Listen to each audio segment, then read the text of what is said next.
Our topic today is how to change overnight. How many of you have had a goal to lose weight? Yep, if I could see you, my guess is that 95% of you would be nodding your heads or raising your hand. So how many of you have had a goal to lose weight more than once in your life? I have 5 times, maybe 10 times in your life. Yeah, me too. So why do we have the same goal over and over again? We lose weight, we gain it back, we lose it, we gain it back. It's this yo-yo thing. And it's also kind of the self-sabotaging type of behavior that goes something like this. You want to lose weight because of the pleasure it will bring you. Gosh, you're going to feel so good. You're going to feel lighter. You're going to get more confident, more self-esteem. But when you start making changes to make that happen, you start associating pain to doing it. Like, oh, you're going to have to give up my favorite foods. I can no longer have chocolate. I have to change my routine. I have to eat differently than the people in my house. I'm going to have to make 2 meals. I'm going to have to exercise more. Wow, whatever it is, you associate pain to doing the goal, to doing the actions that's going to create the goal that you want, your pleasure when you get out of it. You start focusing more on the pain it will cause than the pleasure you will get. And you will stop doing what you know will get you what you want. Now, this just doesn't happen just in the goal of weight loss, right? Just think of any other goal that we've had, and you can see this pain pleasure type, this avoid and approach dance to not actually achieving it. So most every human being is driven or motivated by either to avoid pain or to gain pleasure. So let's talk about that a little bit more. Avoiding pain. Avoiding pain is built into our nervous system. It's part of our biology. It's a survival mechanism. For this reason, pain is a greater motivator than pleasure. And it's often based out of fear. Fear of the unknown, fear of being rejected, fear of not being enough, fear of failure, fear of success, all these fears. When we fear something, we tend to avoid it. We don't risk taking action. We just play small. We play safe, and we don't take risks. So the avoidance mode is really focused on avoiding the risks and like the what ifs. What if this bad thing happens? What if this happens? What if this happens? And it's usually associated with a negative consequence to taking action. We talked about it's based out of fear. We tend to stay the same. It's very limiting. There's a lot of play. Marketers know that we tend to are more influenced by pain. Pain is a greater motivator than pleasure. So a lot of marketing may have to do with avoiding pain. Offers people get, especially, in health space, is fear-based.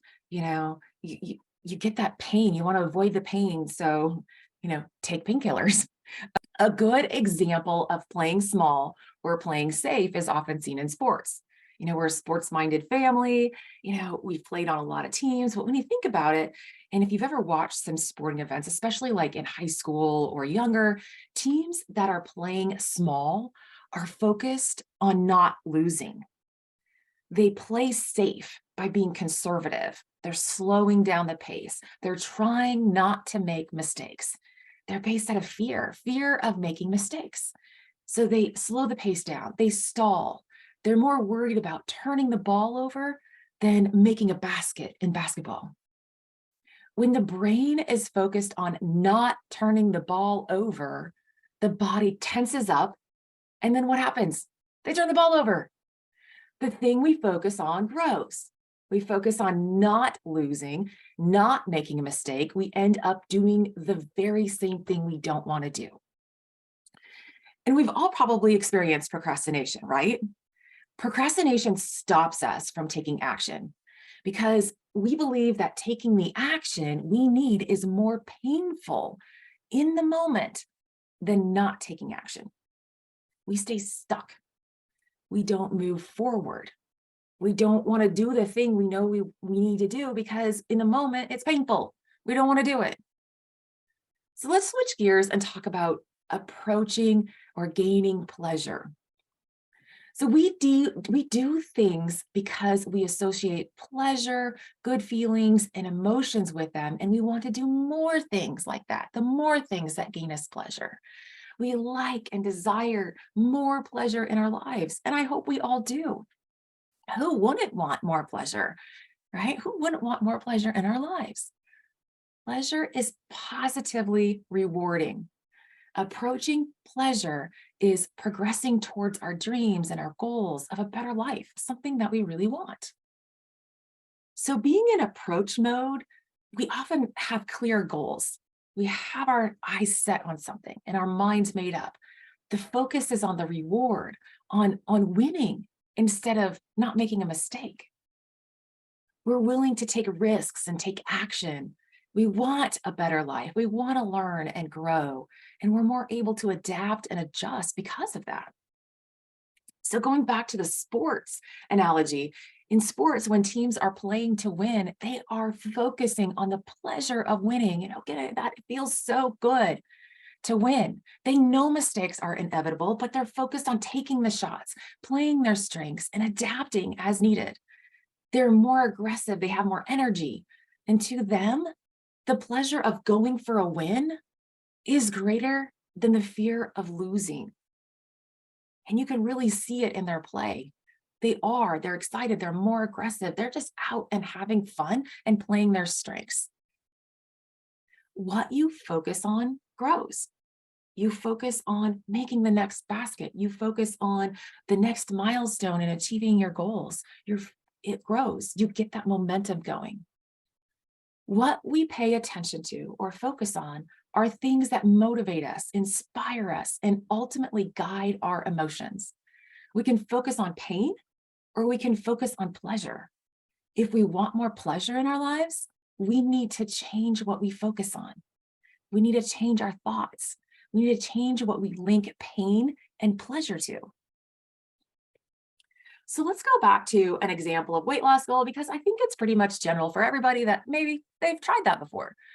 But I would rather call it a weight release goal because I have this thing of like, if I lose something, the idea is that we want to find it and we want it back again. With weight, I don't know about you, but I don't want to find it. I don't want it back. I want to let go of it and never see it again. So I would rather call it a weight release goal. So in that, let's think of a food that you like, that maybe you eat often, maybe you eat in excess, that once you start eating it, you can't stop. It's like one of those chip commercials, like you can't have just one, right? It's the idea that you just can't stop. And basically what's that saying is you're addicted to it, okay? So honesty, I'm addicted to chocolate and peanut butter. And the combination of both is very pleasurable. It is hard to resist. And as you're thinking about your food, I'm thinking about my chocolate and peanut butter. And this is the food that I can eat in excess because it is so pleasurable. It tastes so good. I like it. And I feel like I have to have it when it's available. You can associate this deep pleasure with that food, and I do. But we also have these countering thoughts that we don't like being overweight, or maybe a little bit, we don't like the flab around the middle because it's painful. We don't like what we see in the mirror. And eating this food in excess will cause us to gain weight. I'm just thinking about it. Yeah. What is it? Chocolate, sugar, calories, peanut butter, high in calories, fat, like all of that causes me to gain weight. So you are thinking about your food, I'm thinking about mine. But when at that moment, when I or you are eating that food in excess, we are more focused on the pleasure of that food. What is most real to us in that moment is approaching or gaining pleasure that we associate or link with that food. But maybe you've experienced this. I've experienced this numerous times. I've also had times when I've not eaten chocolate or peanut butter in excess. There are times when I've stopped myself saying, this is enough, you know, one little bite of chocolate is enough, one, scoop of peanut butter on my apple is enough. But haven't you done the same with the food you're addicted to? I have. Why? Why can sometimes we just binge on this food that is so pleasurable, and other times we can stop ourselves? We change our focus. We change what we're thinking about and how it's going to affect us. And I bet you did too. I focused on the pain that eating too much of that chocolate or peanut butter or the combination of both was going to cause me. The bloating, the heaviness, the sugar rush, and then the crash, and then the weight gained around the middle because I ate too much. Or maybe I focused on why I didn't want to eat the chocolate or the peanut butter. I wanted to look good and feel good. I was trying to release the weight and feel lighter and feel more confident about myself. I wanted to wear my favorite jeans and they feel loose and not like tight and flab bulging over. I focused on the pain it would cause and then the pleasure or the rewards I would get by not eating it or not binging on it. When have you not eaten the food for the reward you want to get? So when have you stopped yourself from eating that food you're addicted to in order to focus on the pleasure of the things, the rewards that you're going to get? Feel lighter, look better, clothes fit better. When you're doing that, you're choosing pleasurable rewards. Now we can do exercising too. If you have a goal of walking 2 miles every day, or maybe you're exercising 30 minutes a day, but in reality, it only happens about once or twice a week. Why? What's the focus? Well, if our focus is avoiding pain, maybe some potential thoughts or reasons to not exercise is there's so many things, other things to do. There's just so many other things on my list to do that I just don't have time. I'm gonna miss time with my kids or my spouse because I'm doing that. I have to get up early, too early. I'm gonna be tired, too many responsibilities at work or home. It's just, I'm gonna get sore. I'm gonna get tired, winded. I'm out of breath. These are all thoughts or potential reasons that we avoid exercising because it causes some pain. Well, what if we were focused on like approaching pleasure, gaining pleasure from exercising? What would we be thinking about? Or what were some of the reasons that we would tell ourselves that we need to walk, we need to exercise? Well, one, I don't know for you, but for me, it makes me feel good. It makes me feel better about myself, gives me more confidence, self-esteem. I know, I'm starting off and it gives me energy. It increases my focus and concentration so I can really, dive into work and be more productive. It releases stress. And hey, sometimes I need alone time, right? A quiet time, a quiet walk out in nature by myself without the kids running around, and hey, it can have some ripple effects too. Exercising is like, oh, well, I'm not going to just go out and eat a bunch of chocolate and peanut butter because, hey, I just started feeling good. I might make better food choices. I might drink more water than drink something else that has a lot of calories in it. So our focus can be one of two ways. It can be avoiding pain or approaching pleasure or gaining pleasure. We know this stuff, right? And we can see this in our own lives day in and day out. But why can't we make it a habit of gaining pleasure more often? Well, I find that there's like 3 reasons why people don't change. So one, we have this thought that it was good in the past. Right now, I'm experiencing some pain. This is kind of hard, I'm kind of up on my weight, but you know what? There was times in the past where it was good. It was good. I've been able to lose the weight, or I was able to feel good at myself. So, I don't change because the focus is like on the past. Like I'm just still reminiscing in the past. It could be something like, gosh, I'm feeling kind of big, fat, way down, whatever. Chocolate got me through all the rough times in my life and the good times in my past. It'll get me through again. It's okay. It's okay. Chocolate is my friend. I'm going to feel good again. Felt good in the past. It got me through some rough times. Hey, it'll get me through today. It was good in the past. Another reason people don't change is that we feel like the future is going to be better. We have this optimistic view. Right now, we're experiencing some pain, but the future will be better. Even if I don't change anything I do, the future is going to be better. Hey, I'm an optimistic person, so I'm always looking at the future is going to be better, right? I'm feeling fat or weighed down right now, but I know in the future it's going to be better. I don't have to change binging on chocolate right now because it'll be okay. It'll be okay. The future will be better. I will lose weight in the future. I will release the weight in the future. Now, I talked about this one a little bit at the beginning, the sabotaging success, the approach avoidance. When we're not getting the results we want, we're most likely sabotaging our success by mixing up the associations with pain and pleasure. So your approach and avoiding. It's kind of like being passive aggressive, I think. You want something, you want to release the weight because of the pleasure it will bring, feeling good, light, confident. But when you start making those changes to make that happen, you start associating the pain to doing it, having to give up favorite foods, having to change your routine, eat different foods, exercising more. And you start focusing more on the pain than the pleasure, and you stop doing what you know will help you get what you want. So how do you change overnight? Well, remember Charles Dickens, The Christmas Carol, where Ebenezer Scrooge changes his ways overnight? Like, what happened? Remember, 3 ghosts visit him one night in his sleep. He got to see his past, his present, and his future. His brain made the connection and linked that his past was painful.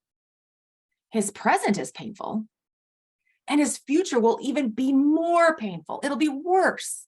There was no escaping the pain. So when he looked back at the past, instead of seeing the past was good, it was painful. And he was experiencing pain right now. Well, he didn't want that. He's experiencing pain right now, and his future was looking much worse, and he didn't want to do that. So when he linked that his past was painful, his present is painful, and his future is even more painful, there was no escaping the pain. So he changed his focus.